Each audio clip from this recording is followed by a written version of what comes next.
Jadi, di mana letak akal sehat mereka? Why?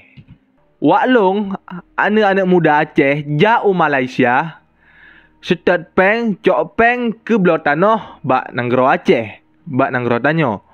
Tapi awak Rohingya ijak ke no Aceh, yak lake tanah tanyo cuman. Kan yak pap mang kan?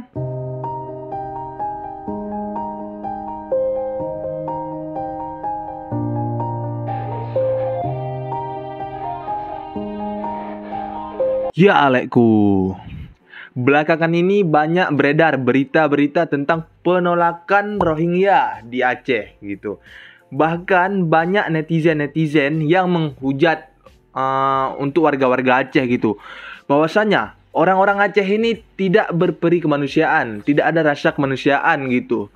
Mereka ini tega melihat orang Rohingya yang terdampar, tidak ingin diterima gitu. Walaupun tidak sedikit juga yang mendukung aksi Aceh ini untuk menolak datangnya orang-orang Rohingya. Jadi pada video kali ini, aku ingin membahas 3 hal. Yang pertama, sejarah singkat dari Rohingya. Mengapa mereka diusir dari Myanmar? Yang kedua, mengapa mereka terus-menerus berdatangan ke wilayah Aceh? Dan yang ketiga, kenapa Aceh yang dulunya dengan tangan terbuka untuk menerima orang Rohingya, kini malah menolak mengusir orang Rohingya dari perairan mereka. Kenapa? What happened? Tidak cukup? Tidak cukup. Pemirsa, sebanyak 180 pengungsi Rohingya kembali mendarat di Muara 3 Kabupaten Pidi Aceh. Sementara agen dan kapten kapal diduga sudah melarikan diri setelah menurunkan para pengungsi. Di sini ini pengungsi Rohingya termasuk Mas Muhammad diberikan uang saku begitu ya oleh organisasi IOM ya. Iya. Dan jumlahnya berapa Mas? Uangnya? Iya. Uangnya 1.250.000. 1.250 itu cukup nggak? Nggak cukup. Sejarah singkat Rohingya. Rohingya itu diambil dari kata Rohal atau Roshange yang berarti penduduk muslim, Rosang atau Roshang. Untuk ciri fisik orang Rohingya itu memang lebih mirip ke orang-orang Bangladesh, orang-orang keturunan Hindia. Nah, makanya kalau orang-orang Aceh ini menerima orang Rohingya itu dengan beralasan yang pertama ya karena seiman. Yang kedua ya karena rasa kemanusiaan dulunya. Yang ketiga dan karena kemiripan fisik. Karena kan Aceh itu sendiri terdiri dari kata Arab, Cina, Eropa, dan Hindia. Otomatis orang-orang Aceh yang mirip dengan orang Hindia, mereka ini membangun chemistry lah untuk orang-orang Rohingya gitu. Oke, lanjut kembali ke pembahasan. Bahwasanya menurut aku nih ya, menurut spekulasi aku, bahwasanya orang Rohingya ini merupakan orang Bangladesh yang sedang bermigrasi ke wilayah Myanmar. Namun mereka mendapatkan tempat tinggal, mendapatkan wilayah itu pada saat pembagiannya. Nah, untuk awal mula terjadinya konflik antara orang asli etnis Myanmar dengan orang Rohingya itu, kenapa ini aku bilang etnis Myanmar ya? Karena bahwasanya Rohingya ini memang agak ke Bangladesh gitu ciri fisiknya. Jadi bisa kita anggap bahwasanya orang ini memang bukan orang asli Myanmar. Makanya ini dibagi dua. Berarti ada etnis Myanmar dan etnis Rohingya, kelompok Rohingya gitu. Nah, kembali lagi ke pembahasan. Untuk awal mula terjadi konflik orang ini antara dua kelompok ini pada abad ke-8, yang dimana pada saat itu kolonial Inggris sedang menjajah negara Myanmar. Namun orang Hindia juga datang, tentara Hindia juga datang dengan alasan membantu kolonial Inggris untuk menjajah. Sebab pada saat itu India ini udah berada di bawah perintah Inggris karena mereka duluan lah yang sudah dijajah gitu. Nah, jadi di sini kan kita masih bertanya-tanya nih, dari mana letak konfliknya gitu? Dari mana letak kebenciannya, kemarahannya gitu? Dari mana letak permasalahannya lah antara orang Rohingya dengan orang India gitu kita bilang. Jadi gini, pada saat orang tentara Hindia itu ikut menjalankan perintah yang disuruh, yang ditugaskan oleh tentara Inggris, mereka ini malah bertindak semena-mena. Mungkin misalnya kalau disuruh jajah, lu itu aja gitu. Nah, nggak usah apa-apa lain. Orang ini malah gimana ya? Kalau nggak ada tentara Inggris, mereka ini ya kayak orang ini lah yang jajah gitu. Seakan-akan mereka lah rajanya, mereka lah Inggris. Inggris itu kayak budaknya gitu. Cuman itu kalau di belakang, kalau di depan ya nggak berani ya kan. Oke, jadi karena orang Hindia ini semakin menjadi-jadi, bahkan orang Hindia ini, tentara Hindia ini mengambil hak-hak warga asli Myanmar. Maka Myanmar ini terasa ya mereka ini udah dijajah sebanyak 2 kali. Walaupun emang dijajah mereka sekali cuman ya. Nah, ada lagi nih alasan kedua, yaitu pada saat Perang Dunia Kedua. Pada saat itu, kolonel Inggris ini ingin menyerang, berperang dengan Jepang. Nah, pada saat itu kolonel Inggris ini dia merekrut orang-orang Rohingya untuk bergabung dengannya. Nah, dari situlah rasa benci semakin mendalam terhadap orang Rohingya bagi Myanmar. Mengapa? Karena yang awalnya mereka sudah mengira Rohingya itu merupakan keturunan dari Hindia yang telah menjajah mereka sebanyak 2 kali, ternyata malah bergabung dengan kolonel Inggris. Berarti kan terbukti tuh bahwasanya memang benar-benar Rohingya ini bukan asli dari mereka. Nah, karena dari itulah orang Myanmar mereka bersekutu dengan Jepang. Singkatnya Jepang win dan pasukan kolonel Inggris berhasil dipulangkan. Tapi orang Rohingya ditinggalkan gitu, dibiarkan aja, masih menetap di Myanmar. Jadi orang Inggris sudah kembali nih rame-rame karena udah kalah pasukan. Rohingya malah ditinggal gitu. Adapun kata pepatah yang mengatakan awalnya sekutu, ujungnya malah asu. Oke, lanjut ke pembahasan. Nah, semenjak saat itulah orang Rohingya ini dicap sebagai imigran ilegal oleh orang-orang Myanmar. Bahkan untuk tetua-tetua orang Myanmar itu menanamkan kepada anak cucunya bahwasanya Rohingya ini bukan bagian dari mereka. Kalian harus berwaspada terhadap orang Rohingya gitu. Selanjutnya, pada tahun 1947, konstitusi Myanmar terhadap Rohingya telah diluncurkan. Tapi pada tahun 1962 terjadinya kudeta yang dilakukan oleh orang Rohingya terhadap orang Myanmar. Dan yang pada akhirnya pada tahun 1982 Myanmar ini udah menganggap bahwasanya Rohingya ini bukan bagian dari mereka lagi. Jadi misalnya kalau orang ini mau dipotong, dicincang, dibunuh, segala macam lah itu udah bebas. Karena bukan warga negara lagi gitu. Udah nggak di bawah perlindungan negara lagi. Jadi mereka ini udah dianggap memang benar-benar imigran ilegal. Nah, semenjak saat itulah orang-orang Rohingya itu mereka berlarian ke negara-negara tetangga. Ya seperti negara Bangladesh, Thailand, Malaysia, dan juga negara tercinta kita yaitu Indonesia. Mengapa mereka terus-menerus berdatangan gitu? Nah, jadi simpel aja jawabannya. Karena mereka ini udah tidak mempunyai tempat tinggal lagi. Bayangin aja, di Myanmar mereka udah dicap sebagai imigran ilegal gitu. Bukan di Myanmar sih, udah seluruh dunia gitu. Cuman di Myanmar udah nggak dikasih tinggal lagi. Kalaupun mereka tetap tinggal di Myanmar, maka otomatis mereka ini udah bebas. Bahkan bisa dibunuh gitu.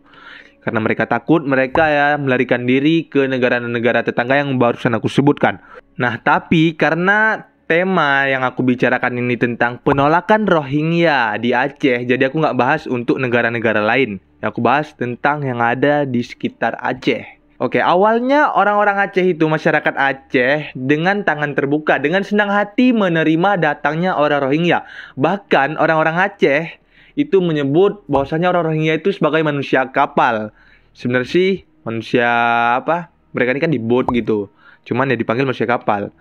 Nah, kalau dihitung-hitung orang-orang Rohingya, pengungsi-pengungsi Rohingya yang udah berada di Aceh semenjak tahun 2011 itu sekitar 2.446 pengungsi. Namun kalau untuk sekarang hanya tersisa 549 pengungsi saja. Untuk para pengungsi, mereka diletakkan di wilayah Aceh Besar, Pidi, dan juga Lok Semawe, Aceh Utara. Adapun alasan-alasan orang Aceh ini, masyarakat Aceh menerima orang Rohingya ini ya karena seperti awalan tadi, seiman, dan juga karena ada rasa kemanusiaan, serta memiliki kesamaan fisik itu, ciri fisik yang sama, kemiripan lah gitu.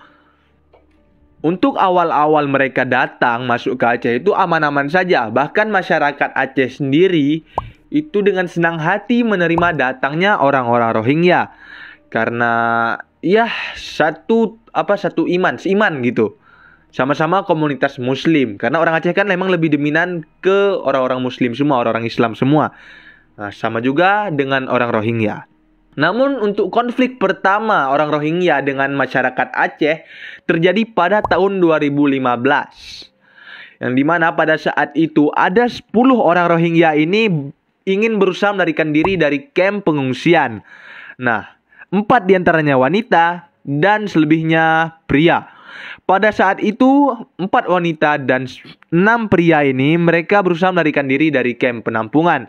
Namun emang ada beberapa warga masyarakat Aceh memakai topeng karena mereka ini udah merasa curiga gitu terhadap 10 orang ini. Wah, mereka ini kan mau melarikan diri gitu. Makanya udah curiga. Mereka memakai topeng, ngendap-ngendap, ngikut di belakangnya. Nah, tidak lama saat mereka mengendap-endap ingin keluar dari kamp pengungsian, mereka ini telah tertangkap basah oleh masyarakat Aceh. Namun, yang lebih parahnya lagi, 4 wanita ini malah memfitnah warga asli Aceh. Yang dimana 4 wanita ini mengatakan bahwasanya mereka ini telah dilecehkan oleh orang-orang Aceh. Bahkan 6 pria dari mereka itu telah dipukuli. Ibaratnya sekarang dibully berarti gitu. Udah dipukuli oleh orang-orang Aceh. Nah, mendengar kabar itu, saudara-saudara dari orang-orang Rohingya ini yang lain yang masih tersisa di kamp penampungan, tempat pengungsian itu, mereka ini nggak terima gitu. Bahkan mereka berontak, ingin keluar gitu. Mereka ingin berlayar lagi. Udah nggak mau di Aceh. Masa saudara-saudara orang ini udah diperlakukan seperti itu oleh masyarakat Aceh? Nggak terima lah gitu. Kalau posisi kita gitu ya nggak terima juga. Namun tidak ada bukti-bukti yang jelas tentang pemukulan, pembulian itu, dan juga tentang pelecehan terhadap 4 wanita Rohingya. Mengapa? Karena pada saat 4 wanita Rohingya ini ingin dicek apakah mereka benar-benar dilecehkan, ternyata mereka ini menolak, nggak mau, bersikeras untuk menolak, nggak mau untuk dicek. Nah, inilah yang membuat warga Aceh sangat geram. Karena di sini aja udah muncul tuh bukti bahwasanya mereka ini memfitnah warga Aceh. Capek-capek dibantu malah merontak gitu. Terus mau nggak mau mereka ini diseret dan dibawa ke RS Rumah Sakit Cut Mutia. Nah, disitulah akhirnya dibuktikan bahwasanya mereka ini memang tidak ada dilakukan pelecehan apapun. Bahkan yang 6 laki-laki itu, 6 pria itu aman-aman aja. Nggak ada bekas pukulan, nggak ada bekas luka apapun gitu. Jadi disitulah orang-orang Aceh, masyarakat Aceh sangat kecewa terhadap orang-orang Rohingya. Mengapa? Karena orang Aceh yang udah dengan senang hati, dengan tangan terbuka menerima orang Rohingya, kini balasan mereka hanya seperti itu. Hanya merusak reputasi Aceh. Selepas itu, akhirnya terjadilah masalah-masalah lain yang mulai berbunculan. Mengapa orang Aceh ini menolak kedatangan orang Rohingya? Kan seperti awal yang tadi, bahwasanya orang Aceh menerima dengan tangan terbuka, menerima dengan hangat akan datangnya orang Rohingya. Tapi mengapa sekarang orang Aceh malah menolak kedatangan orang Rohingya? Jadi kalau kita udah tahu dari cerita yang tadi, ya kita pasti bisalah mengambil bahwasanya orang Aceh yang udah bersedia membantu gitu, membantu orang-orang Rohingya ini yang sedang terdampar, dibantu, dikasih tempat tinggal, dikasih makanan, malah memfitnah orang Aceh sendiri gitu. Adapun kata pepatah juga yang mengatakan air susu dibalas air tuba. Nah, jadi semenjak itulah kami orang-orang Aceh, ya berhubung aku juga orang Aceh, aku sendiri juga udah melihat kayak mana gitu perlakuan orang Rohingya yang di sini. Jadi ya gimana ya, kami ini bukan nggak berperi kemanusiaan, nah gitu. Bukan tidak ada hati gitu. Tapi kalau perlakuan mereka, adab mereka seperti itu terhadap kami, ya kami ini, kalau kami bodoh, maka kami terima gitu. Jikalau mereka memang menghargai kami dengan senang hati menerima. Tapi kalau udah diperlakukan seperti itu, siapa yang menerima? Jikalau ada dari kalian yang ingin menerima, terima saja, tampunglah di rumah kalian. Bahkan banyak sekarang kapal-kapal Rohingya dari gelombang 1 sampai gelombang seterusnya itu diusir dari perairan Aceh. Mengapa? Karena ya kami bilang orang kami ini udah jerah gitu loh. Tapi orang kami ngusirnya nggak terlalu keras. Misalnya kayak sana kalian gitu. Nggak gitu bro. Kami di sini ngusirnya baik-baik. Kami udah nggak menerima lagi gitu. Tapi orang kami juga sempat memberikan bantuan gitu. Misalnya memberikan bahan makanan gitu, memberikan selimut, bantal, pakaian yang udah nggak kepakai lagi gitu. Namun inilah yang lebih parah lagi. Pada saat diberi mereka ini mengambil. Namun pada saat mereka ini hendak berlayar, mereka ini membuang semua barang-barang yang telah kami beri gitu. Jadi di mana letak akal sehat mereka? Why? Mengapa mereka terlalu gitu? Ya memang misalnya kalau mereka ini nggak mau nerima gitu, nggak menerima pemberian dari kami masyarakat Aceh, ya udah nggak usah diterima. Ini mereka udah ngambil nih. Inilah kapal. Kami ngantar, mereka ambil. Pas hendak berlayar, mereka ini membuang ke laut semua. Bayangin aja, kan sia-sia pemberian kami. Kalau memang tidak mau ya udah nggak usah diambil gitu. Ini udah tidak mau diambil malah dibuang ke laut. Kan memang kurang ajar. Oh ya, satu lagi. Ini ada amanah dari emak saya. Ia mengatakan pakai bahasa Aceh nih. Jadi, waklung anak-anak muda Aceh jauh Malaysia. Setat peng, cok peng ke belah tanah bak nanggro Aceh, bak nanggro tanyo. Nah, tapi awak Rohingya ijak ke no Aceh, ya lake tanah tanyo cuman. Kan ya apa mang kan? Oke, cukup sekian. Terima kasih. Mungkin ada kesalahan kata sedikit, aku mohon maaf. Sampai jumpa lagi di konten selanjutnya dan bye. Kenapa? What happened?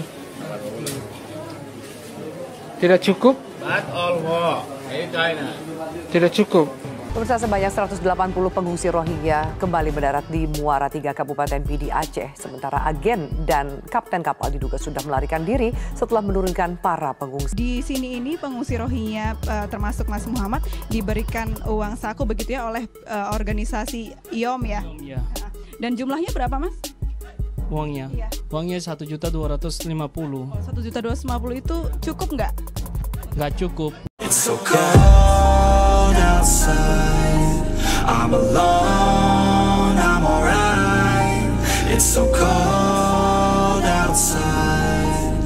I'm alone.